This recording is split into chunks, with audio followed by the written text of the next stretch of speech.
अस्सलाम वालेकुम। एक दफ़ा का जिक्र है कि एक आदमी ठगों के गिरोह के काबू आ गया।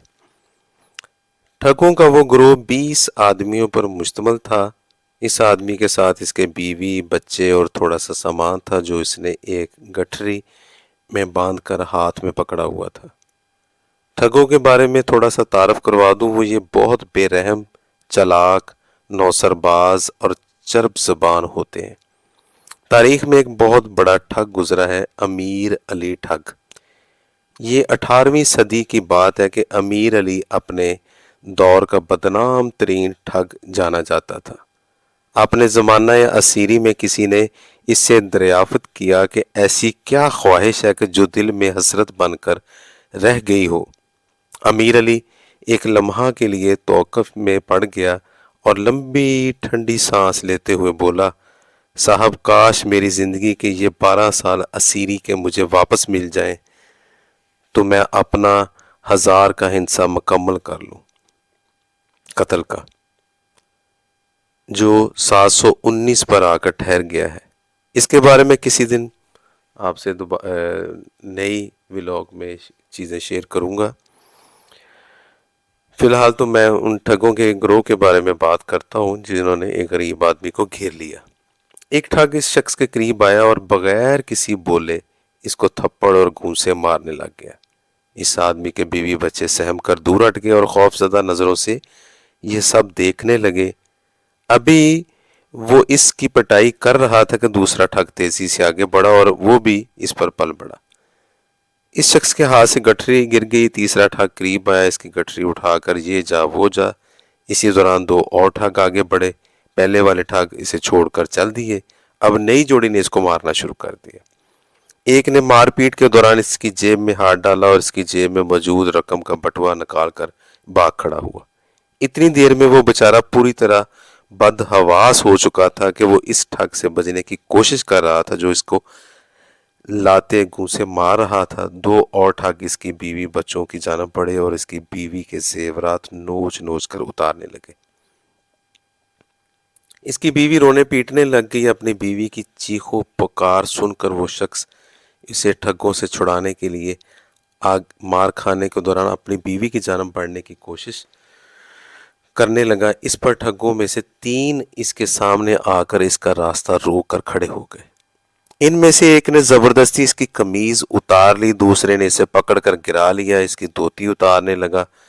वो अपनी बीवी का ध्यान छोड़कर अपनी धोती को बचाने के लिए इसे मजबूती से पकड़ने लगा, मगर ठगों ने इसकी धोती उतारकर इसे नंगा कर दिया और वो इनसे धोती छीनने की कोशिश करने लगा।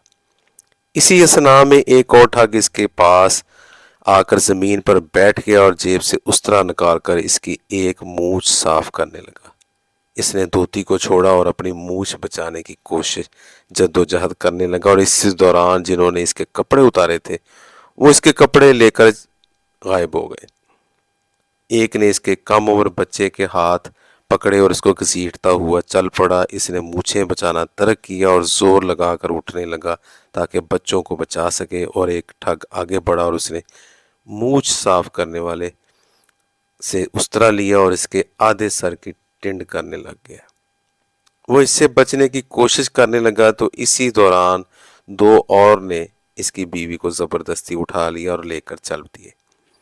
अब वो शख्स बरहना जमीन पर गिरा हुआ 2 ठगों के ठुड्डे घूंसे बर्दाश्त कर रहा था, जबकि इसका सब मालो मता बीवी बच्चे ठग लेकर जा चुके थे कि अचानक एक तरफ से 2 आदमी आ निकले। इन्हें देखकर इसको मारने वाले ठग भाग खड़े हुए।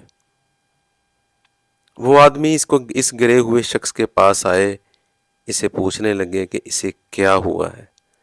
बुरी तरह बदहवास शख्स रो रो कर बताने लगा कि इसकी बीवी अगवा हो गई है, इसके बच्चे अगवा कर लिए गए हैं, इसकी बीवी का जेवर नोच कर उतार लिया गया है, इसकी गठरी छिन गई है, इसकी रकम इसकी जेब से निकाल ली गई है, इसके कपड़े उतार लिए गए हैं, इसकी बुरी तरह पिटाई की गई है, इसकी एक मूछ उतार ली गई है, इसके आधे सर की टिंड कर दी गई। इन आदमियों ने पूछा ये सब किसने किया? तो वो बोला वो सब अलग अलग लोग थे, سب نے ایک ایک کام انجام دیا، چل دیے۔ ان میں سے ایک آدمی بولا، بھائی تیرا کچھ نہیں ہو سکتا، تجھے لوٹنے اور تیرے ساتھ زیادتی کرنے والے بے شمار ہیں، تو کس کس کے خلاف ایف آئی آر کٹوائے گا؟ کچھ سمجھ آیا آپ لوگوں کو؟ 70 سال تک جس قوم کے ساتھ بالکل یہی کچھ ہوتا آیا ہو اور کرنے والے لاتعداد ہوں، وہ قوم کس کس کو مجرم کہے گی؟ کس کس کے خلاف ایف آئی آر کٹوائے گی؟ مختلف ٹھگوں کے ہاتھوں مختلف قسم کے لاکھوں مظالم سہنے کے بعد یہ قوم اس قدر بدحواس اور ذہنی مریض بن چکی ہے کہ اسے سمجھ ہی نہیں لگ رہی کہ ان کے ساتھ کیا کیا کچھ ہو چکا ہے، کیا کیا کچھ ہو رہا ہے، اور کیا کیا کچھ مزید ہونے جا رہا ہے۔